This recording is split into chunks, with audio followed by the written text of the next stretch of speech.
সুপ্রিয় দর্শক মণ্ডলী, সেভেন রিং সিমেন্ট ফ্রন্টলাইনে স্বাগত জানাচ্ছি আপনাদের সবাইকে। আজ আমাদের সঙ্গে রয়েছেন গণমাধ্যম ব্যক্তিত্ব ডক্টর আব্দুল নূর তুষার, এরপরে আছেন অধ্যাপক পারভেজ করিম আব্বাসী, আন্তর্জাতিক ঘটনা প্রবাহের বিশ্লেষক। দুজনকে স্বাগত জানাচ্ছি। ধন্যবাদ মতি ভাই। তুষারকে দিয়ে শুরু করি। বাড়ির পাশের বাড়িতে একটা নির্বাচন হয়ে গেল, জমজমাট নির্বাচন। ভোটের ইতিহাসে এত বেশি পার্সেন্টেজ ভোটার মানে কি হয়নি, অংশ নেননি কোথাও, খুব কম দেশেই হয়েছে এটা। যাই হোক, সেই নির্বাচনকে ঘিরে অনেক দিন যাবতই টান উত্তেজনা। কিন্তু বাংলাদেশে কেন এই উত্তেজনা, বাংলাদেশে কেন এই আতঙ্ক? আমি জানি না এটা কীভাবে আপনি বিশ্লেষণ করবেন। এক ধরনের প্রভাব আসলে রয়েছে পশ্চিমবঙ্গের রাজনৈতিক এবং অর্থনৈতিক ঘটনাবলী আমাদের এইখানেও এক ধরনের প্রভাব ফেলে। কারণ আমাদের মধ্যে তো একটা প্রাকৃতিক, রাজনৈতিক, ঐতিহাসিক একটা সম্পর্ক ছিল। কারণ এটা তো আসলে বঙ্গ ছিল, ইট ওয়াজ বেঙ্গল। তো বেঙ্গল যখন বিভক্ত হয়েছে, এটা রাজনৈতিকভাবে বিভক্ত হয়েছিল। এটা কিন্তু আসলে প্রকৃত অর্থে এমনভাবে বিভক্ত হয় না যেটা পাঞ্জাব কিংবা ওইদিকে বিভক্তিটা হয়েছে, সেখানে হয়েছিল প্রকৃত অর্থে একটা দ্বিজাতি তত্ত্ব। কিন্তু আমাদের এখানে যখন বেঙ্গল বিভক্ত হয়েছে, এখানে কিন্তু আসলে আমাদের এখানে হিন্দু অধ্যুষিত প্রচুর বড় এলাকা ছিল, ওইখানেও মুসলিম অধ্যুষিত বড় এলাকা ছিল, এবং একটা এক্সোডাস হয়েছে। কিন্তু সেই এক্সোডাসটা ওইখানকার মতো না যে একেবারে সব কিছু ছেড়ে অধিকাংশ লোক চলে গিয়েছে। আমাদের এখানে 2 কোটির বেশি হিন্দু ধর্মাবলম্বী আছেন, সনাতন ধর্মাবলম্বী আছেন, এবং তারা রয়ে গিয়েছেন। এক্সোডাস হয়েছে, মানুষ গিয়েছে, কিন্তু ওইভাবে নয়। এবং আমাদের সাংস্কৃতিক আদান প্রদান, রাজনৈতিক সম্পর্ক, এগুলি সবসময় ছিল। আর আমাদের কবিতা, সাহিত্য, এই জায়গাগুলিতে এক ধরনের প্রভাব ছিল। কেন? আপনি যদি চিন্তা করেন, এইখান থেকে চলে যাওয়া সাহিত্যিকরা ওইখানে গিয়ে বড় সাহিত্যিক হয়েছেন। এদের প্রত্যেকেরই বাড়িঘর এই দিকে ছিল, তারা চলে গিয়েছিলেন। তো এই কারণে একটা প্রভাব সবসময় ছিল, এক ধরনের শ্রদ্ধাবোধও ছিল, পারস্পরিক শ্রদ্ধাবোধ। তো সেই কারণে আমাদের সম্পর্কের কারণে আমরা প্রভাবিত হই। আর আমাদের আত্মীয় স্বজন অনেকে আছেন, আমার যদিও নাই, অনেকের আত্মীয় স্বজন আছেন, বিশেষ করে বর্ডার বেল্টে অনেকের আত্মীয় স্বজন ওই দিকেও আছেন, এই দিকেও আছেন। তো তাদের মধ্যে যাতায়াত আছে, অর্থনৈতিক সম্পর্ক আছে। এরপরে যখন আমরা স্বাধীনতা অর্জন করেছি, স্বাধীনতা যুদ্ধের সময় একটা সম্পর্ক নির্মিত হয়েছিল। অনেক শরণার্থী এখানে গিয়েছেন, তারা এই শরণার্থীদেরকে আসলেই জায়গা দিয়েছেন, আশ্রয় দিয়েছেন, চিকিৎসা দিয়েছেন ওই সময়, এবং মুক্তিযুদ্ধে তাদের একটা সহায়তা ছিল। সবকিছু মিলিয়ে একটা চমৎকার সম্পর্কের কারণে আমরা তাদের ঘটনাবলী দিয়ে অনেকাংশে প্রভাবিত হই, এবং আমরা এই এই এই ঘটনাগুলি আমাদেরকে বেশ আক্রান্ত করে। এখন আমাদের কাছে এক ধরনের পারসেপশন আছে যে ভারত একটি গণতান্ত্রিক দেশ, সেখানে আর কিছু যাই হোক নির্বাচন ভালো হয়, তারপরে হচ্ছে ওইখানে নির্বাচনী সিস্টেমটা খুব মানে ফুল প্রুফ, এটা অনেক দিন ধরে টিকে আছে। কিছু বলতে গেলে এবারে আমরা বৃহত্তম গণতান্ত্রিক দেশ। এই নির্বাচনের মধ্যে দিয়ে আমাদের মধ্যে প্রথম যে জায়গাটা তৈরি হয়েছে, আমরা সরাসরি বুঝতে পারলাম যে সেখানে নির্বাচন প্রশ্নবিদ্ধ হয়, এবং একেবারে আমাদের মতো করেই প্রশ্নবিদ্ধ হয়। 94% লোক ভোট দিয়েছে। মানে এটা যে কেউ বলবে, এটা এই ধরনের একটা সংখ্যাই প্রমাণ করে যে এখানে কোনো ঝামেলা আছে। তারপরে কি হয়েছে, এই ভোটের আগে 90 লাখের বেশি লোকের ভোট দেওয়ার অধিকার বন্ধ হয়ে গিয়েছে। তার মানে কি, আপনি 90 লাখ ভোটার যারা আগে ভোট দিত, তাদেরকে এবার ভোট দিতে দিলেন না। এবং তারপরে কি হয়েছে, ভোটের আগে থেকেই যে ধরনের রাজনৈতিক বক্তব্য দেওয়া হয়েছে, সেখানে প্রবল বিদ্বেষ, এবং এটা মূলত ধর্মভিত্তিক বিদ্বেষ, এমন নয় যে রাজনৈতিক বিদ্বেষ। মানে আপনি বাংলাদেশি মানে আপনি প্রথমত মুসলমান, এইভাবে বিদ্বেষটা ছড়ানো হয়েছে। তারপরে ছড়ানো হয়েছে যে আমরা তাদের ওখানে ঢুকে পড়ছি, এবং এই যে যত ভোটার বাতিল হয়েছে আমাদের এখান থেকে গিয়েছে। এখন এগুলো যে সব মিথ্যা, কিন্তু এই মিথ্যা জিনিসগুলিকে এই রাজনীতিতে ব্যবহার করা হয়েছে। ফলে আমাদের এখানে এক ধরনের অস্থিরতা তৈরি হয়েছে এই কারণে, যদি ওইখানে সন্ত্রাস, ভাঙচুর, আক্রমণাত্মক পরিস্থিতি, সংখ্যালঘু যারা তাদের উপর আক্রমণ হয়, এইখানে যদি একই ধরনের প্রতিক্রিয়াজনিত অস্থিরতা তৈরি হয়, সেটা আমাদের শান্তিকে বিঘ্নিত করবে। আমরা কি কারণে তাদের এইসব অস্থিরতা বা জটিলতার দায় আমরা কেন নিব? কিন্তু এই বিদ্বেষ প্রসূত যে বক্তব্য, এবং যারা জিতেছেন তাদের প্রধান যিনি শুভেন্দু সাহেব, তিনি তো অতিরিক্ত বিদ্বেষী কথাবার্তা বলেছেন। এবং তিনি এমনও কথা বলেছেন, রাত্রেবেলা ঢুকিয়ে দিবেন, তারপরে মানে যাতা কথাবার্তা, এগুলো বলাও একটা হাস্যকর। আর তাদের গণমাধ্যম আরেকটা কাণ্ড করেছিল। আমাদের এখানে যখন 5ই আগস্টের আন্দোলন হয় তখন তাদের গণমাধ্যম টানা বহু মাস ধরে অসভ্য ভাষায় কথাবার্তা বলেছে, যাতা কথাবার্তা বলেছে, ম্যাপ এঁকেছে, এই খেয়ে ফেলবে, ওই নিয়ে নিবে, চট্টগ্রাম দখল করে ফেলবে, এইসব কথাবার্তা বলেছে। তো সেই সব কারণে আমার কাছে মনে হয় যে আমাদের মধ্যে এক ধরনের চাপা একটা আশঙ্কা বা অস্থিরতা রয়েছে। আর ওই যে একই ব্যাপার, ওইদিকে আত্মীয় স্বজন আছে, যদি গন্ডগোল হয়, যদি তারা আক্রান্ত হয়, ঠিক যেভাবে ভারতেও বহু মানুষ চিন্তিত হয় আমাদের এখানে কিছু হলে, তো সেই জিনিসটা রয়েছে। আর আমাদের সীমান্ত তো তাদের সঙ্গে পৃথিবীর অন্যতম বড় সীমান্ত, এটা একটা দেশের সাথে যে 4-5টা বড় সীমান্ত আছে তার মধ্যে এটা একটা বড় সীমান্ত একটা দেশের সাথে। এবং আমাদের সীমান্তটার সাথে অন্য সীমান্তের তফাৎ হচ্ছে আমাদের সীমান্তটা একই রকম ভূমিরূপ। মানে অন্য অনেক বড় সীমান্ত আছে, ধরেন সীমান্তটা মরুভূমি, মানে লোকে কয়েক সময় পাড়ি দিয়ে এসে ঢুকতে হবে। আমাদের সীমান্ত কিন্তু এই পাশেও ধান ক্ষেত, ওই পাশেও ধান ক্ষেত। এবং এই সীমান্তে যদি কোনো অস্থিরতা হয়, সীমান্তে তারা প্রায় গুলিগালাজ করেন, ওনারা আমাদেরকে হত্যা করেন, এক ধরনের সীমান্তে বাণিজ্য হয়। তো এই সব কিছু আক্রান্ত হবে এবং আমরা কোনোভাবে এটা চাই না। আমাদের এই অঞ্চলটা সবসময় শান্তিপ্রিয় ছিল, এখন আমরা শান্তিপ্রিয়। আমরা মনে করি যে তাদের বোধোদয় হবে, তারা যে এখানে অত্যাচার করছেন এগুলো তারা বন্ধ করবেন এবং এই ভাঙচুর এগুলোর থেকে তারা দূরে আসবেন। কিন্তু শঙ্কাটা এই জন্যই তৈরি হয়েছে যে ওই অঞ্চলে এই ধরনের অস্থিরতা তৈরি হলে তার কোনো একটা স্পিল ওভার এফেক্ট যদি আমাদের এখানে হয় সেটা ঠিক হবে না। এবং আমি মনে করি যে সরকারকে এখন খুবই সতর্ক থাকা দরকার যাতে এই ধরনের কোনো স্পোরাডিক ঘটনাও না ঘটে। এই একই ঘটনা ধরেন এক অল্প একটু জায়গাতেও যদি হতো, আজকে আমরা দেখতাম যে ভারতের মিডিয়া বা অন্য আন্তর্জাতিক মিডিয়া এমনভাবে প্রচার করতো যে আমরা একটা মৌলবাদী, একটা জঙ্গিবাদী, এইসব দেশ বলতো আমাদেরকে। অথচ দেখেন আজকে ওইখানে এইরকম একটা অবস্থা হচ্ছে, এটাকে শুধুই টার্ন করা হচ্ছে রাজনৈতিক, কিন্তু এটা কি আসলে রাজনৈতিক? এটা আসলে একটা বিদ্বেষ প্রসূত অস্থিরতা। আর মমতা যে বলছেন উনি ক্ষমতা ছাড়বেন না, এটা নিয়ে আমরা পরে আলাপ করতে জি, পারি। আলাপ করবো অবশ্যই, আমি দেবো এটা আপনার না পারভেজ, আপনি কি আপনার মানে আপনি শুনলেন তো, জি জি মোটামুটি এটা বিবিধ বর্ণনাই আসছে দিয়েছেন। না, কিন্তু তাইলে কলকাতা অশান্ত এই যে পরিস্থিতিটা, এই ধরনের খবরাখবর যেটা আসছে, কলকাতা অশান্ত হলে তো বাংলাদেশেও যথেষ্ট সতর্কতার এবং উদ্বেগের কারণ আছে। একদম ঠিক বলেছেন, কিন্তু আমি এখানে তুষার ভাইয়ের সাথে কিছু জিনিস আরো অ্যাড করব। জি। প্রথম কথা হচ্ছে আমরা 1947 সালে আগে আর দুই বাংলা এক ছিল, এবং সত্যি কথা যে এই বিভাজনের পরেও, এই পার্টিশনের পরেও পূর্ববঙ্গের অনেকেই পশ্চিমবঙ্গে সেটেল করেছেন, পশ্চিমবঙ্গের অনেকেই হচ্ছে পূর্ববঙ্গে সেটেল করেছেন, এখনও হচ্ছে। এবং যেহেতু আমাদের ভাষাটা এক, সংস্কৃতির একটা সাদৃশ্য আছে, এবং হচ্ছে এমনকি পশ্চিমবঙ্গে জন্মগ্রহণ করা কাজী নজরুল ইসলাম আমাদের জাতীয় কবি। তো এখানে হচ্ছে, এবং আমাদের এখানকার যে ওখানকার কলকাতার এখানে আর্টস অ্যান্ড কালচার যেটাকে বলে, ওই এখানে ওই পৃথিবীতে সবচেয়ে যারা এখানে হচ্ছে যে আমি বলবো যে উজ্জ্বল যে তারকা, তারা সব হচ্ছে পূর্ববঙ্গ থেকে। তো এটা হচ্ছে এক ধরনের এটা আমরা একটা টান বোধ করি। হাউএভার, পশ্চিমবঙ্গে যেটা হচ্ছে সেটা নিয়ে আমাদের শঙ্কিত হওয়া উচিত, কিন্তু আবার সাথে সাথে ওটার উপর অনেক বেশি আমাদের প্রাধান্য না দেওয়া উচিত। আমি এটাও বলছি কেন। প্রথমত হচ্ছে ভারতের রাজধানী নয়াদিল্লি, ক্ষমতার কেন্দ্রবিন্দু ওখানে। বাংলাদেশের রাজধানী ঢাকা, ক্ষমতার কেন্দ্রবিন্দু এখানে। নয়াদিল্লি এবং ঢাকার মধ্যে একটি যোগাযোগ আছে, এবং বিশেষত 2025-এর শেষের থেকে আমরা দেখলাম, এবং এখন নতুন যে এখানে নির্বাচিত সরকার বিএনপি নেতৃত্বাধীন, ভারত তার সাথে এঙ্গেজ করছে।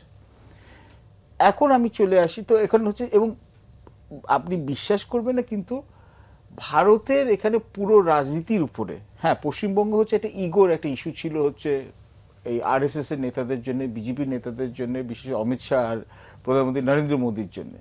কিন্তু তার চেয়ে বেশি হচ্ছে যে অর্থনৈতিকভাবে, রাজনৈতিকভাবে পশ্চিমবঙ্গের প্রভাব কিন্তু এখন অনেক কমে গেছে, সে আগের সেই 50 বা 60-এর দশকের মতো নাই। কিন্তু আমাদের জন্য যেগুলো সংখ্যার জিনিসগুলো আছে সেটা একে একে বলি।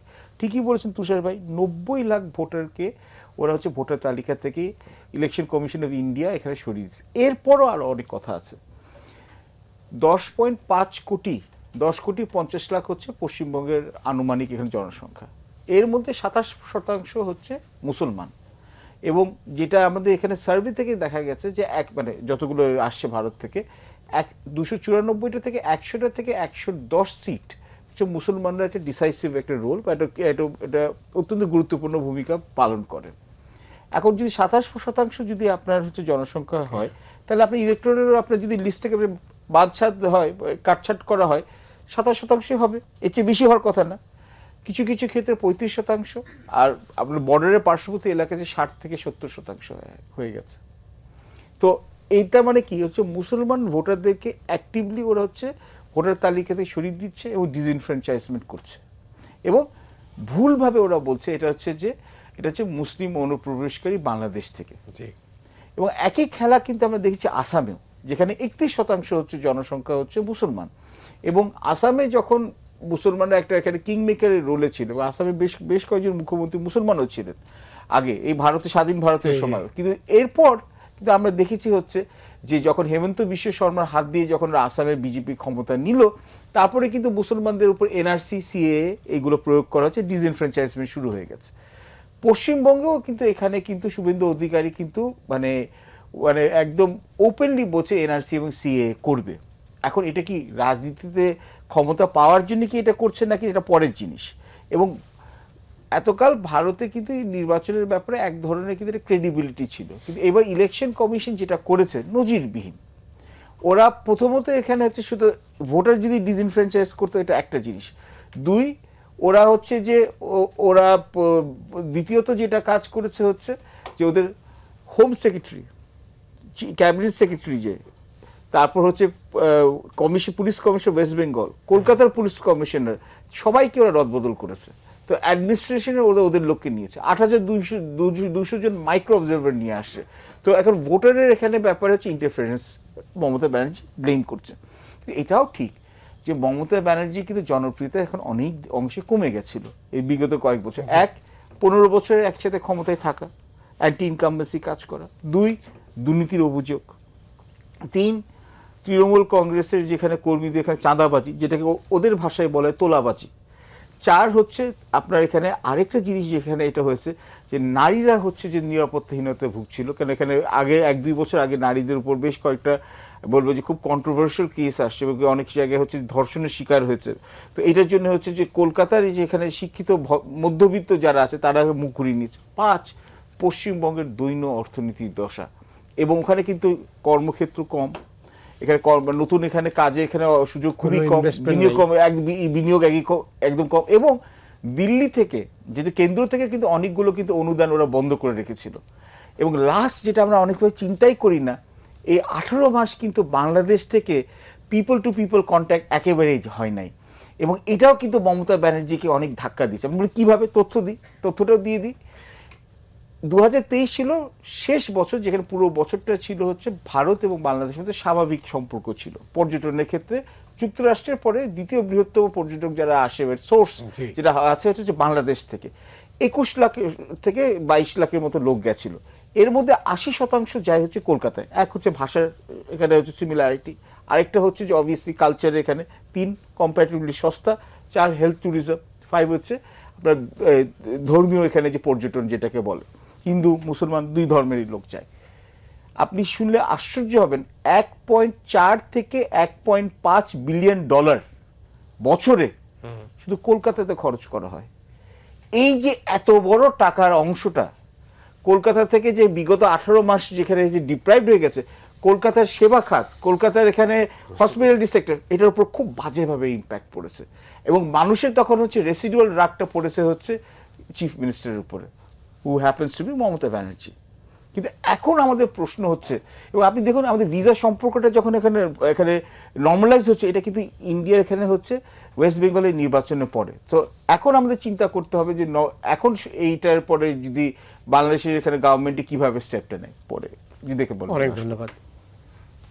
যেটা হচ্ছে যে মমতা ব্যানার্জি সম্পর্কে আপনি বলতে চেয়ে বলেননি বলে পরে বলবো। মমতা ব্যানার্জি সম্পর্কে বলতে পারেন। আর একটা হচ্ছে যে নির্বাচন কমিশন, যেটা পারভেজ উল্লেখ করলেন, নির্বাচন কমিশন ডেসপারেটলি মানে তার নিজের আগের চরিত্র হারিয়ে অন্য একটা চরিত্রে অবতীর্ণ হয়েছে। কারণ দীর্ঘ সময় ধরে বিজেপিও তো এখানে ক্ষমতায় রয়েছে, এবং দেশের অধিকাংশ অঞ্চলে বিজেপি তার প্রভাব বিস্তার করেছে। ফলে কেন্দ্র যদি এক ধরনের চেষ্টার মধ্যে থাকে যে দলীয়করণ করবে, সেই দলীয়করণ প্রক্রিয়াটা আমার ধারণা যে তারা করতে পেরেছে এখন এসে, এবং এটা করতে পারার ফলেই নির্বাচন কমিশন এখন ভিন্ন আচরণ করছে। প্রকৃত অর্থে এই নির্বাচনের মধ্যে দিয়ে আমরা বুঝতে পারছি যে ভারতের গণতন্ত্র বিপন্ন হয়ে উঠছে। আমাদের জন্য যতখানি না এটা সমস্যার ব্যাপার, একই সাথে ভারতের নিজের জন্য এটা একটি সমস্যার ব্যাপার। কেননা এইভাবে যদি ভারতে নির্বাচন হতে থাকে, কারণ ভারতের একটা বড় শক্তি হচ্ছে ভারতের প্রতিষ্ঠানগুলি অনেক শক্তিশালী ছিল, যেমন নির্বাচন কমিশনের শক্তিশালী ছিল। আমাদের মনে আছে যে ভারতের টিএন সেশন, তারপরে কিরণ বেদি, এদেরকে আমরা বেশ আইকনিক ফিগার হিসেবে মনে করতাম, যে তাদের পুলিশের প্রধান এইরকম একজন, বা তাদের নির্বাচন কমিশনের এত স্ট্রং, ভারতের বিচারপতিরা অনেক স্ট্রং, তাদের সাংবিধানিক প্রতিষ্ঠানগুলি অনেক স্ট্রং। কিন্তু আমরা এই গত কিছুদিন যাবত এটা বুঝতে পারছি যে তাদের এই প্রতিষ্ঠানগুলি ধীরে ধীরে ভেঙে পড়ছে, এবং এটা ভেঙে পড়ার যে ফলাফল, এটা কিন্তু ভয়ঙ্কর হবে। কারণ ভারত একটা বহুভাষিক বহুজাতিক দেশ, আমাদের মতো নয়। কিন্তু ভারতে ভিন্ন ভিন্ন জাতি বসবাস করে, ভিন্ন ভিন্ন ভাষা রয়েছে, এমনকি খাবার এই প্রান্ত থেকে ওই প্রান্তে যেতে যেতে খাবার পুরোটা বদলে যায়। একটা শহর থেকে একটা শহরে গেলেও শহর থেকে আরেকটা শহরে বদলে যায়, কালচার বদলে যায়, পোশাক বদলে যায়। তো এই কারণে আমার মনে হয় যে তাদের এখন চিন্তা করতে হবে যে বৃহৎ রাষ্ট্রের যে অবস্থা, তারা যদি এই প্রতিষ্ঠানগুলিকে বিতর্কিত করে তোলেন, তাহলে কিন্তু ভবিষ্যতে তাদের জন্য বৃহৎ একটা সমস্যা সৃষ্টি হবে। তবে তাদের সমস্যা সৃষ্টি হলে আমাদের কি, এইভাবে যদি আমি চিন্তা করি, তাহলে আরেকটা বড় বিষয় রয়েছে, যেটা এইমাত্র আমাদের সহ আলোচক বলেছেন, যে আমাদের বিরুদ্ধে যখন তারা বিষোদ্গার করেন, তখন এইটা কিন্তু মনে রাখতে হবে যে শুভেন্দু সাহেব যখন মুখ্যমন্ত্রী হবেন, যদি হন, তাহলে ওনাকেও তো এই অঞ্চলটাই পরিচালনা করতে হবে, এবং ওইখানে যে হাসপাতালগুলি আছে, ওইখানে আমাদের রোগীরা শুয়ে থাকে, ওনাদের রোগীরা না। কিন্তু ওনাদের এই হাসপাতালগুলি যে গত কয়েক বছরে বড় বড় হাসপাতালে পরিণত হয়েছে, এর একটি বড় কারণ হচ্ছে চাহিদা আমাদের মূলত পদ্মা নদীর ওই পারের লোকেরা কিন্তু ঢাকায় আসার চাইতে অনেকেই তারা ওই পারে চলে যান। সাতক্ষীরার সঙ্গে ডিরেক্ট অ্যাম্বুলেন্স সার্ভিস আছে, রাজশাহীর সাথে অ্যাম্বুলেন্স সার্ভিস আছে, মানে এই জিনিসগুলি, চুয়াডাঙ্গার সাথে অ্যাম্বুলেন্স সার্ভিস আছে। তার মানে কি, ওনাদের এই হাসপাতালগুলিতে আমাদের লোকজনকে পয়সা খরচ করে, হাসপাতালে পয়সা খরচ করে, হাসপাতালের বাইরের হোটেলটাতে খায়, হাসপাতালে বাসে চড়ে, ট্রেনে কেনাকাটা করে, পর্যটন করে। তারপরে আমাদের এখানে প্রচুর পরিমাণে ঈদে এবং পরবে তাদের ওইখান থেকে জিনিসপত্র আসে, এবং আমাদের লোকজন যায়। একটা বড় ব্যবসায়ী তো ছিল একসময় লাগেজ ব্যবসা, সেটা কিন্তু একদম কমে যায়নি। ওদের পীর সাহেবরা এখানে এসে ওয়াজ করে টাকা দিয়ে চলে যায়, ওদের ডাক্তাররা এখানে আসেন এবং লাইসেন্স ছাড়া এখানে প্র্যাকটিস করেন, যেটা নিয়ে আমরা অনেকবার কথা বলেছি আমাদের ডাক্তারদের হয়ে। এবং তারা এখানে এসে বিভিন্ন ক্লাবে তারা স্বাস্থ্য পরামর্শের নামে সেবা দেন। হ্যাঁ, বিভিন্ন বড় বড় ক্লাবে কিন্তু তারা যান, এমনকি আমাদের পুলিশ হাসপাতালে তাদের ডাক্তাররা এসে পরামর্শ দেয়। তো এই তাদের অর্থনীতির, পশ্চিমবঙ্গের অর্থনীতির একটা বিরাট ডিপেন্ডেন্স আমাদের উপর আছে, এবং এই ডিপেন্ডেন্সটা তাদের জন্য উপকারী, আমাদের জন্য না। এবং তাদের কিন্তু এটা চিন্তা করা উচিত যে আমরা কিনি বেশি, বেচি কম। আমেরিকা যে আমাদের সঙ্গে এই যে একটা চুক্তি করতে পেরেছে, কারণ কি, আমেরিকা কিনে বেশি, অতএব সে আমাদেরকে বলতে পেরেছে, এই তুমি যদি আমার কথা না শোনো তাহলে কিন্তু আমি কিনবো না। তো ওই অবস্থায় কিন্তু পশ্চিমবঙ্গের সঙ্গে আমরা আছি, আমরা পশ্চিমবঙ্গ থেকে কিনি বেশি, এবং তারপরে তাদের ওইটাও তো চিন্তা করা উচিত, তারা ইলিশ খেতে হলে কিন্তু আমাদেরকে লাগে।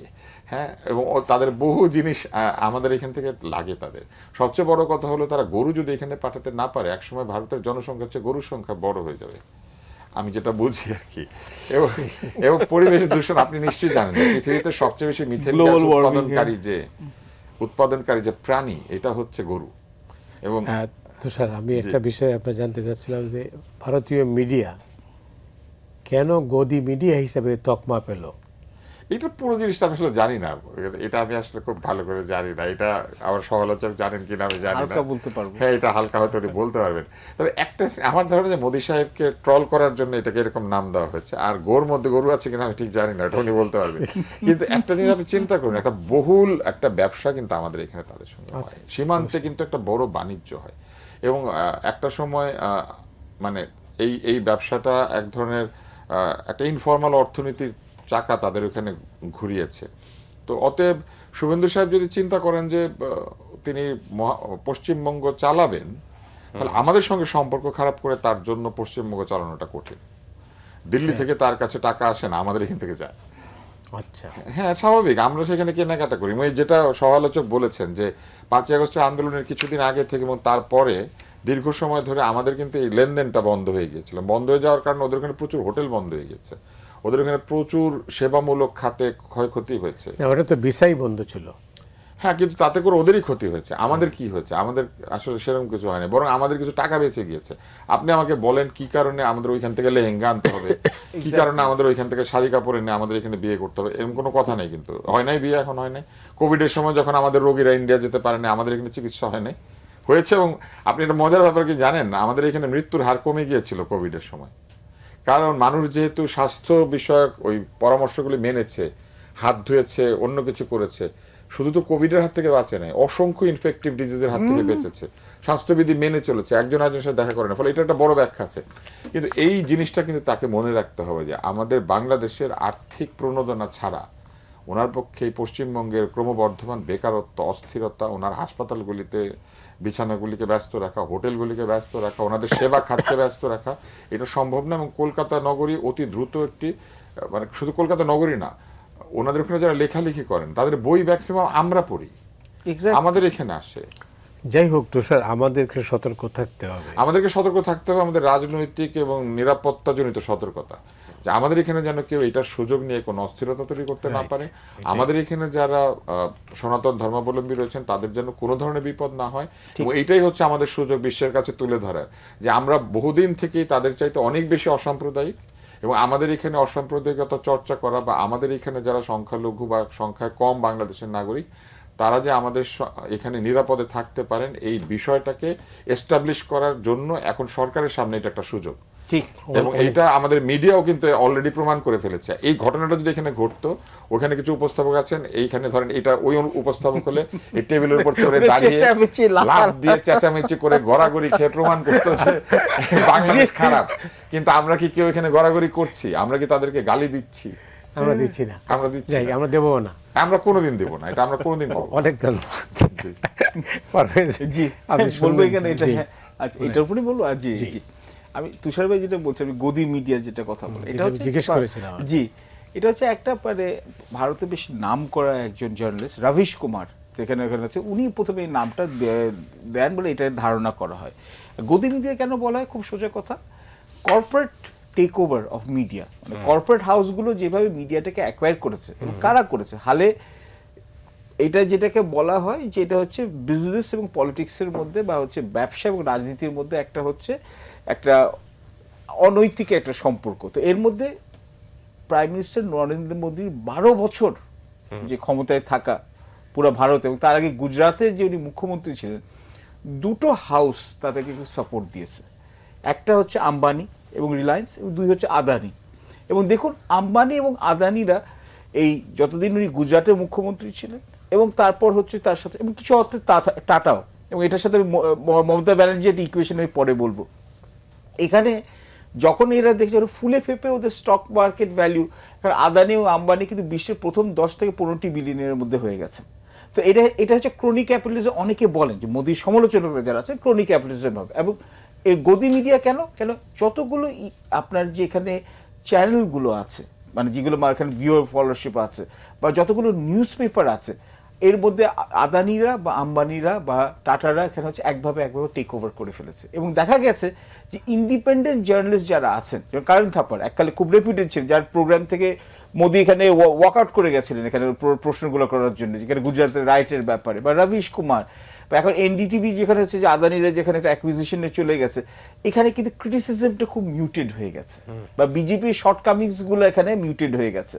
তো অ্যাজ এ রেজাল্ট আপনি এটার জন্য হচ্ছে গদি মিডিয়াটা বলে, এবং এটা আমাদেরও কিন্তু মাথায় রাখা উচিত, যেটা আমরা শেখ হাসিনা সরকারের শেষের দিকে আমরা দেখতাম যে আমাদের মিডিয়াটা একটা ইকোসিস্টেম হয়ে গেছিলো, যে একজন এখানে যে সরকারের উন্নয়নের বাইরে কিছুই নেই। আপনি কিছু বলতেন, আপনি না, এখানে আপনার প্রতি যথেষ্ট চাপ ছিল। এমনকি আমার মনে আছে যখন আমাদের এই নিরাপদ সড়ক আন্দোলন হচ্ছে, যে তুষার ভাই তার প্রোগ্রামে, আমি তো ইস্ট ওয়েস্টে পড়াই, তা আমাদের বাচ্চাদের উপর বেধড়ক পিটানি হয়েছিল, কিন্তু আপনি জিজ্ঞেস করেছেন হেলমেট বাহিনী কি, এটা কয়েকজন লোক, জিলুর রহমান আছেন, কয়েকজন লোক সাহসী হয়ে বলেছেন, বাকিরা তো বলতে পারেন নানান কারণে, আমি ওইদিকে যাচ্ছি না। তো এটা আমাদের এখানে অ্যাকোয়ার করা উচিত। এবং দুই, আমাদের বুঝতে হবে যে কি কি জিনিস আমাদের করা উচিত না। আমাদের এখান থেকে এই মমতার উত্থান এবং পতন, এটাও কিন্তু একটা জিনিস যেটা আমাদের এখানে, আমাদের এখানে যারা রাজনীতিতে এখানে যারা আগ্রহ আছে, এক, মমতা ব্যানার্জি বিশ্বাস করেছিলেন অনেকটা শেখ হাসিনার মতো যে উনার ছাড়া পশ্চিমবঙ্গের বিকল্প নাই। এটা কিন্তু হচ্ছে এক ধরনের একটা হচ্ছে অহমিকা।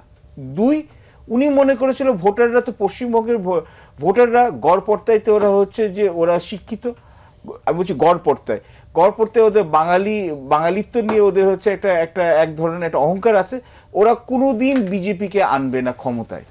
এই যে আপনি ধরে রাখছেন যে মৌলবাদীদেরকে কোনোদিন ক্ষমতায় নিয়ে আসা হবে না, এটাও কিন্তু আপনার হচ্ছে, এটা হচ্ছে আপনার মায়োপিয়া, বা এটা হচ্ছে আপনার শর্ট সাইটেডনেস, আপনার হচ্ছে দূরদৃষ্টির অভাব। কেননা আপনি সুশাসন না দিতে পারলে, আপনি যদি দুর্নীতি করেন, আপনি আপনার ভাইবো অভিষেক ব্যানার্জিকে হচ্ছে বানিয়ে দিলেন নাম্বার 2।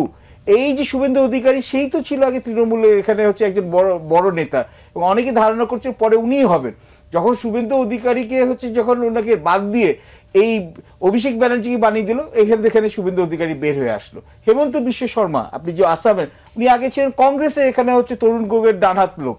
তো যখন উনি ওনার নিজের ছেলেকে নেওয়ার চেষ্টা করলেন মুখ্যমন্ত্রী পরে, ও সরে এসে বিজেপিতে গেছে। বিজেপি এটা খুব ভালো কাজ করেছে, প্রত্যেকটি জায়গায় রাজ্যে ওদের যে মূল যে প্রতিদ্বন্দ্বী, তাদের যে সেকেন্ড টিয়ারের নেতাদেরকে ওরা নিয়ে আসে এবং তারপর এনেছে টাকা পয়সা। একটু থামতে হবে। জি জি জি জি। দর্শক, আমরা বিরতিতে যাচ্ছি, ফিরছি খুব তাড়াতাড়ি, আমাদের সঙ্গেই থাকুন।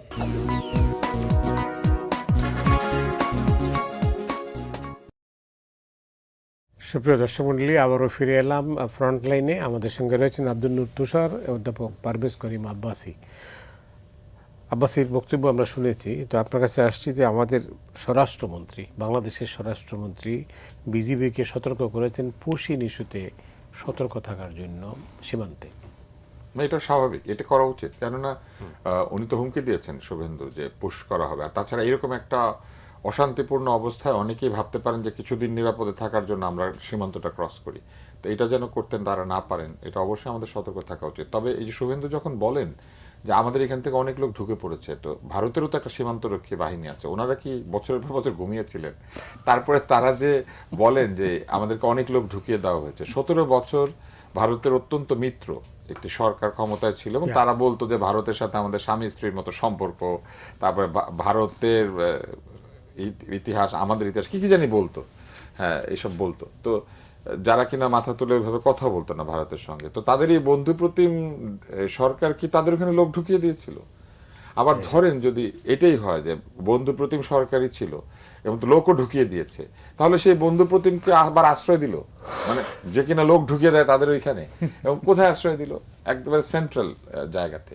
ফলে এই পুরো ব্যাপারটা পুরোটাই হচ্ছে একটা স্ববিরোধী কথাবার্তা। তবে এটার মধ্যে দিয়ে ওই যে তারা যে 90 লাখ লোকের ভোটের অধিকার কেড়ে নিচ্ছেন, কিংবা তারা যে নানান ধরনের প্রশাসনিক নিবর্তন চালাচ্ছেন, এবং এখন তো সরাসরি তারা বুলডোজার নিয়ে দোকান ভাঙছেন, বাড়ি ভাঙছেন, মানুষকে আক্রমণ করছেন। উত্তরপ্রদেশে যোগী আদিত্যনাথের মডেল। হ্যাঁ একদম, মানে তারা একটা আতঙ্কের পরিবেশ তৈরি করতে চাচ্ছেন। এটা করলে, পুশব্যাক না করলেও বহু মানুষ নিরাপদ জায়গায় যেতে চাইবে। ফলে আরেকটা সমস্যা তৈরি হওয়ার সম্ভাবনা আছে।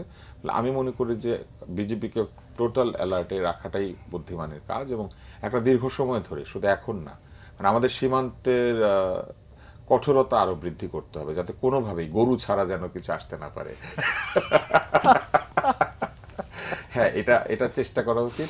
আর দ্বিতীয়ত, আমরা অনেক সমালোচনা করি ইউনূস সাহেবের এই বিষয়ে। তো ধরেন ওরা গরু পাঠালোই না, ইউনূস সাহেব একটা ভালো চুক্তি করেছে, আমরা আমেরিকার কাছ থেকে গরু আনতে পারবো।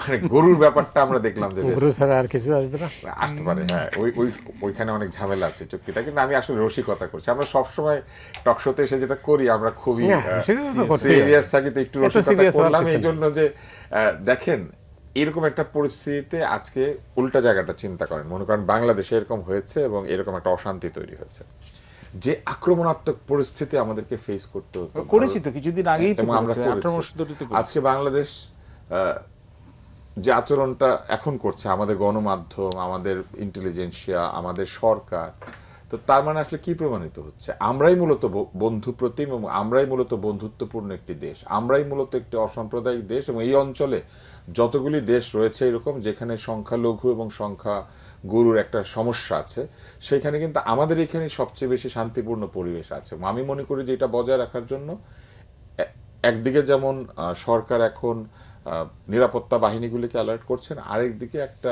সকল রাজনৈতিক দলের একটা বৈঠকও ডেকে ফেলা উচিত, এবং ডেকে পরিষ্কারভাবে কমিটমেন্ট নেওয়া উচিত যে কোনো ধরনের রাজনৈতিক উস্কানি থাকবে না, কোনো রকম উস্কানি কেউ দিবে না, যাতে করে কোনোভাবে এইখানে একজন সংখ্যালঘু, একজন অন্য ধর্মের মানুষও যেন অনিরাপদ বোধ না করে, বরং তারা যেন এই সমস্যার মধ্যে দিয়ে বুঝতে শেখে যে বাংলাদেশে এইখানে সবচেয়ে নিরাপদ জায়গা তাদের জন্য, এবং এইটাই সবচেয়ে আমি মনে করি যে একটা অধিকারের জায়গা। এবং এইটা যদি করা যায় তাহলেই যে 5ই আগস্টের কথা আমরা বলি না যে এটা অধিকারের দেশ তৈরি করার কথা ছিল, এইটাই তো অধিকার। যে আমাদের এখানে যে জন্মাবে সে আমাদের নাগরিক হিসেবে সম্পূর্ণ নিরাপত্তা পাবে, যেটা আজকে পশ্চিমবঙ্গ করতে পারলো না। এটা না করার মধ্যে দিয়ে তারা যে দীর্ঘমেয়াদী ক্ষতিগ্রস্ত হবে, তাদের ইমেজ শুধু না, আজকে ধরেন ওইখানে যারা বড় বড় কথা বলতেন, এইসব বুদ্ধিজীবীদের কথাগুলি আমাদের আর বিশ্বাস হবে না, এবং তাদের গণমাধ্যম যে এইভাবে আমাদেরকে আক্রমণ করেছিল, আজকে আমরা খুব চমৎকারভাবে তাদেরকে বলতে পারবো যে তোমাদের যদি কিছু শিখতে হয় তাহলে আমাদের এখান থেকে শিখতে পারবো। অনেক ধন্যবাদ পারভেজ। এই যে আপনি জানেন যে 2024-এর আগস্ট থেকে বাংলাদেশের সঙ্গে যে ভিসা বন্ধ ছিল, 1। 2 নম্বর হচ্ছে পানির সমস্যা, বিশেষ করে তিস্তা নদীর পানি, তো সেটা তো কোনো সুরাহা হচ্ছিল না। বলা হচ্ছিল যে পশ্চিমবঙ্গের মুখ্যমন্ত্রী মমতা ব্যানার্জি এতে সায় দেননি। এখন তো মমতা ব্যানার্জি নেই, এখন কি আমরা পানি পাবো? সম্ভাবনা কম। কেন কম আমি বলছি আপনাকে। কি বলে? না, আমি আমি আমি নৈরাশ্যবাদী হতে চাই না, I don't want to be a pessimist, কিন্তু আমি আপনাকে বলছি কারণটা কেন। প্লিজ। এতকাল ছিল এটা মানে সেন্টারে, আগে তো ছিল হচ্ছে যে আপনার কংগ্রেস নেতৃত্বাধীন এখানে হচ্ছে মনমোহন সিং এর সময়, এবং তখন হচ্ছে মমতা ব্যানার্জি বেঁকে বসলেন যখন ওনার সফরে আসে যে আমি তিস্তা নদী আমি আমার কনসেন্ট দিব না, coalition partner, important coalition partner, কিছু করার নেই। এখনকার পরিস্থিতিতে কি? এখন কেন্দ্রে বিজেপি, রাজ্যে বিজেপি। শুধু তা না, ভারতে 28টি রাজ্যের মধ্যে 23টি রাজ্যে সরাসরিভাবে বা কোয়ালিশনে কিন্তু বিজেপি ক্ষমতায় আছে, এবং 3টি ইউনিয়ন টেরিটরির মধ্যে 2টি বোধহয় ওখানে যে বিজেপি ক্ষমতায় আছে। তো একমাত্র 1960 সালের দিকে প্রধানমন্ত্রী জওহরলাল নেহরু তখন আমলে যখন কংগ্রেসে এমন প্রাধান্য ছিল, এরপর হচ্ছে নরেন্দ্র মোদী। তো সুতরাং হি হ্যাজ দ্য নাম্বারস। এবং বিজেপি কিন্তু যে যাই বুঝাক আমাকে, বিজেপি কিন্তু অত্যন্ত একটা হায়ারার্কিক্যাল দল। এটা আরএসএস এর এখানে ওই হায়ারার্কি যেটা আছে, সংঘ যেটা আছে, তো সংঘের এখানে হচ্ছে যে ওদের একটা ডিসিপ্লিন আছে, শৃঙ্খলা আছে। তো বিজেপি সেন্ট্রাল কমান্ড যেটা দিল্লি থেকে বলবে সেটাকে কলকাতায় মানতেই হবে। যে শুভেন্দু অধিকারী যদি মানে মুখ্যমন্ত্রী হন, বা তথাগত হয়, বা রায় হয়, বা দিলীপ ঘোষ হয়, যেই হোক। কিন্তু প্রশ্ন হচ্ছে, এতকাল মমতা ব্যানার্জি কিন্তু বলছে তিস্তার পানি উনি দিবেন না, বা গঙ্গার যে চুক্তিটা উনি আবার নবায়ন করবেন না, কেন ওনার এখানে কৃষকদের পানির এখানে হচ্ছে সংকট চলছে। এটা হচ্ছে ওনার স্ট্যান্ডার্ড লাইন। এখন উনি ক্ষমতা থেকে displaced, eventually he will have to step down. তারপর কি হবে? যদি 3 থেকে 5 মাস লাগবে হচ্ছে ওদের ঘর গুছানোর জন্য, ওরা বলবে যে আমাদের এখন হচ্ছে সাম্প্রদায়িক এখানে সম্প্রীতি, এখানে সমস্যা হচ্ছে, আমাকে এখানে শক্ত করতে হবে, ইত্যাদি ইত্যাদি। কিন্তু তারপর আমরা যে তিস্তার চুক্তি, পানি তো পরের কথা, গঙ্গার চুক্তি যখন আমরা নবায়ন করতে যাব, তখন কিন্তু Mamata Banerjee will come back to her element. ওনার এলিমেন্টটা কি? ওনার মূল ইউএসপি হচ্ছে উনি হচ্ছে রাস্তার রাজনীতি করেন, স্ট্রিট ফাইটার। এই নন্দীগ্রাম, এই সিঙ্গুর, এইগুলোতে এখানে উনি যেখানে টাটা রেখে যেখানে উনি এখানে আন্দোলন করে বার করে দিল, এবং সেটা চলে গেল গুজরাটে। টাটারা হয়ে গেল হচ্ছে গুজরাটের মোদির সবচেয়ে বড় সাপোর্টার, মুখ্যমন্ত্রী যখন ছিলেন। কিন্তু উনি তখন কি করবে? এই কৃষকদের নিয়ে উনি বলবে যে এই ভারতের এখানে হচ্ছে যে যা স্বার্থ, বা পশ্চিমবঙ্গের যে স্বার্থ, সেটা হচ্ছে এই শুভেন্দু অধিকারী এবং মোদি মিলে হচ্ছে ওর বিসর্জন দিয়েছে। উনি তখন যেরকম অ্যাজিটেশন এখানে করতে পারবে, এটাও কিন্তু একটা বিশাল বড় জিনিস। কিন্তু আখেরে কি লাভ হবে? আখেরে কিন্তু ভারত বাংলাদেশের সাথে আপনি বলবো যে হচ্ছে energy infrastructure, people to people contact সবই বাড়বে, এবং অফকোর্স ওনাদের ব্যবসা বাণিজ্য এখানে বিনিয়োগ বাড়ানোর জন্য, চায়নার ফুটপ্রিন্ট কমানোর জন্য, পাকিস্তানের এখানে ইনফ্লুয়েন্স কমানোর জন্য, অ্যাক্রস সাউথ এশিয়া, ইন্ডিয়ার বাংলাদেশের সম্পর্ক ভালো রাখা উচিত, আমাদের উচিত। কারণ এখানে আমাদের জ্বালানি যদি আমরা আমদানি করতে চাই, এখানে হাইড্রো ইলেকট্রিসিটি নেপাল, ভুটান থেকে, আমরা ভারতকে খুশি করেই রাখতে হবে ট্রানজিটের জন্য। কিন্তু পানির ব্যাপারে তখন ওখানে কি বলবে? যে আমরা তো কিছু করতে পারছি না। তো যতক্ষণ পর্যন্ত, এবং আমরা বলবো যে যদি কেন্দ্রে, যদি নরেন্দ্র মোদী সরকার ওরা চায় যে ওদের সদিচ্ছাটাকে প্রদর্শন করার জন্য, তাহলে প্রথমে শুভেন্দু অধিকারীকে দিয়ে 6 মাসের মাথায় ওরা আমাদের আগে তিস্তা চুক্তিটাকে স্বাক্ষরিত করুক, এবং ন্যায্য এখানে অধিকার অনুযায়ী, যে এটা হাইড্রোলজিক্যাল সার্ভের উপরে, শুধু এমনি একটা মন গড়ার ডেটার উপর না। 2, আমাদের গঙ্গা চুক্তি যেখানে এখানে পুনর্নবায়ন হবে, রিনিউয়াল হবে ট্রিটিটা, এটা হচ্ছে লেটেস্ট হাইড্রোলজিক্যাল ডেটার উপরে এবং আমাদের রিকোয়ারমেন্টস অনুযায়ী করতে হবে। তাহলে আমরা বুঝবো যে ভারত হচ্ছে বাংলাদেশের সাথে একটা মিউচুয়াল রেসপেক্টের সম্পর্কের উপরে দে ওয়াক দ্য টক, এবং বর্ডার কিলিংটা কমাতে হবে। কারণ এটার সাথে কিন্তু কোনো এখানে রাজ্যের কোনো প্রভাব নেই, কেন বিএসএফ কিন্তু পুরোপুরি কেন্দ্রের এখানে ক্ষমতাতে আসে বা ওভারসাইটে আসে। এই দুটো কমালে আমরা বুঝবো যে এখানে ভারত আরও বেশি মাইন্ডফুল আমাদের সাথে সম্পর্কটা এটা উইন উইন সম্পর্কে রাখার জন্য। এবং অবশ্যই আমরা ভারতের সাথে সুসম্পর্ক রাখতে চাই, কিন্তু তারাও তাদের লোকাল পলিটিক্সে অ্যান্টি বাংলাদেশ কার্ড খেলা কমাক, এবং তাহলে দেখা যায় অটোমেটিকলি আমরাও আমাদের রাজনীতিতে অ্যান্টি ইন্ডিয়া কার্ডটা খেলার প্রবণতাটা কমে যাবে।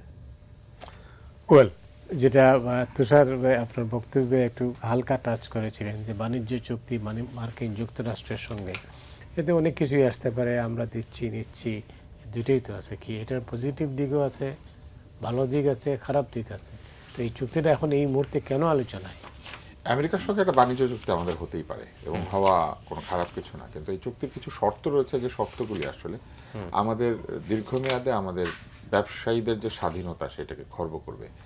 যেমন আমি ছোটবেলায় একটা আমেরিকান প্রতিষ্ঠানে কাজ করেছি, একদম আমার ক্যারিয়ারের প্রথম সময়।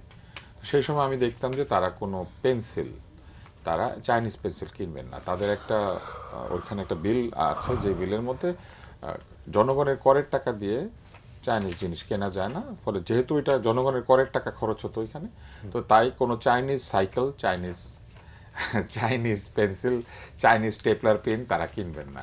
ফলে আমরা ওই জার্মান স্টেপলার পেন, তারপরে ইন্ডিয়ান পেন্সিল, স্টেডলার, নটরাজন, হ্যাঁ স্টেডলার, এগুলো ব্যবহার করতাম, দামি দামি জিনিস। আমি খুব খুশি থাকতাম, কারণ ওগুলো তো দামি শার্পনার, দামি পেন্সিল, এগুলো তো নর্মালি আমরা কিনি না। জ্যামিতি বক্সটা পর্যন্ত তারা অন্য দেশের আনতেন। তো এগুলা আমেরিকা করে অনেক আগের থেকে। আমাদের এখানে যেটা সমস্যা হয়েছে, এই চুক্তিটার মধ্যে কিছু কিছু ধারা আছে, যার মধ্যে একটা হচ্ছে যে আমরা মার্কিন যুক্তরাষ্ট্রের আপত্তি রয়েছে এমন কোনো দেশের সঙ্গে বৃহৎ বাণিজ্য চুক্তি করতে পারবো না। এবং তার মানে কি দাঁড়াচ্ছে? তার মানে হচ্ছে বৃহৎ বাণিজ্য চুক্তিগুলি আমাদের অবশ্যই আমেরিকার সঙ্গে দেখিয়ে নিতে হবে। এইটা একটা ভালো জিনিস না। আরেকটা হচ্ছে তারা কিছু কিছু জিনিস কিনতে আমাদেরকে বাধ্য করেছেন, যে পণ্যগুলি আমরা হয়তো অন্য জায়গাতে কম প্রতিযোগিতামূলক মূল্যে কিনতে পারবো। ব্যবসার বড় সূত্রই তো হচ্ছে কম্পারেটিভ অ্যাডভান্টেজ, যেখানে আমি সস্তা পাবো কিন্তু ভালো পণ্য পাবো, আমি সস্তায় ভালোটা কিনবো, এবং যত সস্তায় কিনবো আমার তো ততই অর্থ বাঁচবে। আমাদের মতো দরিদ্র দেশের তো অর্থ বাঁচানো হচ্ছে আমাদের টার্গেট। তো সেই জায়গাতে ধরেন আমি তুলা কিনবো আমেরিকার থেকে, গরুর মাংস কিনবো আমেরিকার থেকে, কিংবা ধরেন গম কিনবো আমেরিকার থেকে, যেটা একদমই আমরা আমেরিকান গম আমরা এখানে আনতাম না কখনো। তো এইগুলো আমাদের ওইখান থেকে কিনতে হবে, এটা বাধ্যতামূলক। ফলে ধরেন দাম যাই হোক আমার তো কিনতেই হবে। এটা একটা কোটার মতো। একসময় আমাদের এখানে একটা গার্মেন্টসের কোটা ছিল যে আমেরিকা এত ডজন কাপড় আমাদের কাছ থেকে নিবেই নিবে। একটা পর্যায়ে আমরা আন্দোলন শুরু করলাম যে কোটার আর দরকার নাই, কারণ তখন কোটার কারণে আমরা কম রপ্তানি করতে পারছিলাম। আমরা কোটা ফুলফিল করে ফেলেছি, তারপরও আমাদের কাছে ডিমান্ড আছে তাদের, কিন্তু কোটার বেশি তো কিনতে পারে না। তো ঠিক একই অবস্থাটা এখন আমেরিকা আমাদের উপরে দিয়েছে। আমাদেরকে বলেছে এত পরিমাণ গম তোমাকে কিনতেই হবে, এত পরিমাণ বস্তু তোমাকে কিনতেই হবে, এই প্লেন তোমাকে কিনতে হবে। এখন ধরেন আমার যদি প্রয়োজন নাও থাকে আমি তাও বিমান কিনবো। এটা কি হয় আমাদের মতো দরিদ্র দেশে? এই জিনিসগুলি চাপিয়ে দিয়েছে। এই চাপিয়ে না দিয়ে আমার কাছে মনে হয়েছে এটা একটা ট্রাম্প সাহেবের একটা কূটনৈতিক ত্রুটি, যেটার জন্য এই দেশটির সঙ্গে আমাদের সাধারণ মানুষের যে এক ধরনের শ্রদ্ধার সম্পর্ক আছে না, আমরা কিন্তু আমেরিকাকে খুব পছন্দ করি, এবং আমেরিকার সঙ্গে আমাদের এক ধরনের একটা সম্পর্ক আছে। আমাদের ছেলে মেয়েরা আমেরিকায় পড়তে গেলে আমরা ভাবি যে সবচেয়ে ভালো জায়গায় পড়ছে, আমেরিকাতে থাকলে আমরা ভাবি সবচেয়ে স্বাধীন দেশে আছে, আমেরিকান খাবারকে আমরা মনে করি সবচেয়ে বিশুদ্ধ, আমেরিকান ওষুধকে মনে করি সবচেয়ে ভালো। এটা তো একটা পারসেপশন। হ্যাঁ, ওই জায়গাতে উনি ক্ষতি করলেন জিনিসটার। আমরা বোয়িং এ চড়ে এমনিতেই খুশি হতাম, আমাদের প্রয়োজন অনুযায়ী বোয়িং কিনবো, কিন্তু উনি যে জোর করে বোয়িং কিনাচ্ছেন, পৃথিবীর সেরা প্লেনটাতে চড়ে আমাদের মনে হবে কি জানেন, এইটা আমাকে জোর করে কিনিয়েছে, হ্যাঁ এটা আমাকে বাধ্য করেছে কিনতে। এবং শুধু তাই না, উনি কিছু কিছু জিনিস যে বাধ্য করলেন আমাদেরকে, যে তোমাকে কিনতেই হবে, নিতেই হবে, করতেই হবে, এটা করতে গিয়ে আমাদের কিছু কিছু জায়গাতে ক্ষতি হবে। যেমন আটা ময়দা কে খায় আমাদের দেশে? একটু গরিবরা বেশি খায়। এখন ধর বেশি দামে গম আনলে আটা ময়দার দাম তো বাড়বে। এইটার উত্তর তো উনি দিবেন না। আরেকটা বিষয় হচ্ছে, ওনারা আমাদের এখানে যে আমরা ডলারটা আনি, এই ডলারটা মূলত আমরা নিয়ে আসি কার কাছ থেকে? রেমিটেন্সের ডলার। সেই ডলার দিয়ে আমরা বেশি মূল্যে পণ্য যদি আমেরিকা থেকে সংগ্রহ করি, এইটা আমার কাছে মনে হয় না উচিত কাজ হয়েছে। বরং এটা আমেরিকা কি করতে পারতো জানেন, কূটনৈতিক সম্পর্কের ভেতর দিয়ে এটা করতে পারতো, মানে আলোচনার ভেতর দিয়ে বলতে পারতো। কারণ পৃথিবীতে অন্য দেশে আমেরিকা বোয়িং বিক্রি করে না, বোয়িংই সর্বাধিক বিক্রিত বিমান পৃথিবীতে।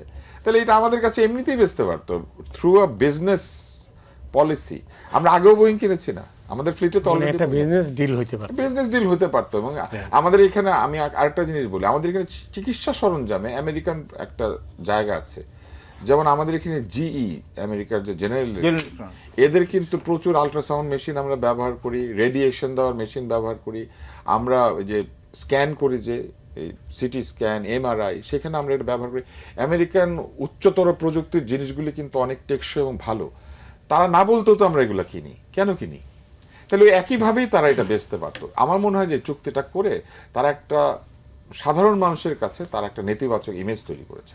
আমরা যদি ইউনুস সাহেবের সমালোচনা করছি, ইউনুস সাহেব তো অবশ্যই এই কাজটা করে অত্যন্ত একটা ভুল কাজ করেছেন, কিন্তু আমার মনে হয় যে আমেরিকা এখনো এটা চিন্তা করতে পারে, এই চুক্তির শর্ত আমাদের উপর জোর করে চাপিয়ে না দিয়ে আমেরিকা কিন্তু এটা চিন্তা করতে পারে যে থ্রু মিউচুয়াল নেগোসিয়েশন তারা বহু কিছু আমাদের কাছে এমনিতেই বেচতে পারে।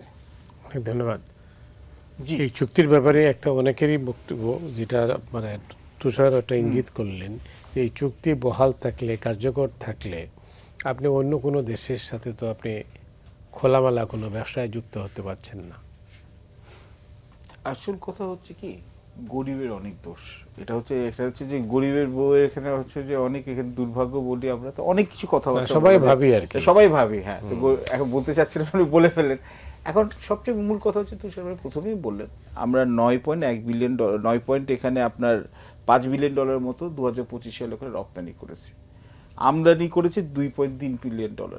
তো $7.1 বিলিয়ন হচ্ছে যুক্তরাষ্ট্রের কাছে আছে ব্যবসায়িক ঘাটতি, বাংলাদেশের কাছে ট্রেড ডেফিসিট। ওদের যে অফিস যেটা দেখে, ইউএস ট্রেড রিপ্রেজেন্টেটিভ, ইউএসটিআর, প্রত্যেক বছরে একটা করে প্রতিবেদন করে যে ফ্রি ট্রেড কতটুকু হচ্ছে বা মুক্ত বাণিজ্য কতটুকু যুক্তরাষ্ট্র এখানে পাচ্ছে অন্যান্য দেশের সাথে। এবং ওরা বলছে যে বাংলাদেশে নানান ধরনের নন ট্যারিফ ব্যারিয়ার এবং ট্যারিফ ব্যারিয়ার আছে। এটা সত্য, এটা না অস্বীকার করে লাভ নেই। একইভাবে যুক্তরাষ্ট্রেরও তো অনেক ব্যাপারে, ওদের কৃষি ক্ষেত্রে বলেন বা কৃষি খাতে বলবেন, অনেক জায়গায় আছে যেখানে হচ্ছে একটা রেস্ট্রিকশন আছে। কিন্তু মাইট ইজ রাইট, এটা এসিমেট্রি আছে। এখন যুক্তরাষ্ট্র শুধু আমাদের সাথে করেনি, সবার সাথেই করেছে। যে এইভাবে হচ্ছে ঘাট, মানে ওদের যেহেতু ওরা হচ্ছে ইকোনমিক সুপার পাওয়ার, বিশ্বের বৃহত্তম অর্থনীতি, $37 ট্রিলিয়ন মতো, if I am not mistaken. তো ওরা হচ্ছে ওই অর্থনীতি দিয়ে ওটা এটা বার্গেনিং পাওয়ার হিসেবে করেছে। এবং ট্রাম্পের অ্যাগ্রেসিভ ওই deal making diplomacy, transaction diplomacy. আমার আফসোসটা একটা জায়গায়, অন্তর্বর্তীকালীন সরকারের আর মেয়াদ 3 দিন আগে এই চুক্তি কেন স্বাক্ষরিত হলো? এটা হচ্ছে এক, এর আগেও বলেছে এটা consistent। এবং 2, এটাকে নিয়ে কেন সংসদে, যখন আমাদের এটা নির্বাচিত সংসদ এখানে যখন আসলো, সাংসদদের মধ্যে আরো খোলামেলা আলোচনা করা যেতে পারতো।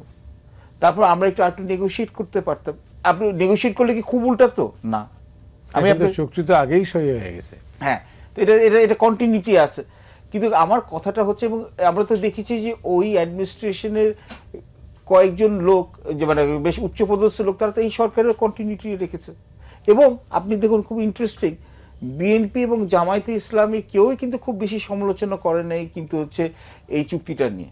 হ্যাঁ, এটাও ঠিক যে আমাদের সর্ববৃহৎ রপ্তানির বাজার যুক্তরাষ্ট্র, এবং শুধু যুক্তরাষ্ট্র একভাবে না, যুক্তরাষ্ট্রকে যদি আপনি চটান, এটাও সত্যি কথা, আপনি world bank, IMF, ADB, Islamic development bank, এই যে মাল্টিল্যাটারাল ডেভেলপমেন্ট পার্টনার্স, এদের কাছে লোন অ্যাসিস্ট্যান্স এগুলো পাওয়াটা ডিফিকাল্ট। এটাও আরেকটা জিনিস।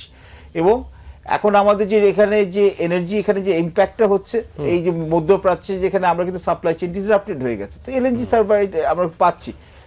আমেরিকার যে মূল, আমি জাস্ট 1 মিনিটে বলে, যে মূল যে সমস্যাটা হচ্ছে, ওরা যেটা বলছে যে চীনা প্রযুক্তির উপর নির্ভরশীলতা করা যাবে না, বিশেষত হচ্ছে এই টেকনোলজি, আইটি, তারপর হচ্ছে ফিনটেক ইত্যাদি। কিন্তু সমস্যা হচ্ছে, একটা নির্বাচিত সরকারকে যদি এই সুযোগটা দিতে পারতো, তাহলে আমার মনে হয় যে আরো ভালো মতো নেগোশিয়েট করতে পারতো। অনেক ধন্যবাদ পারভেজ, আপনাকে অনেক ধন্যবাদ। তুষার, আপনাকেও অনেক ধন্যবাদ।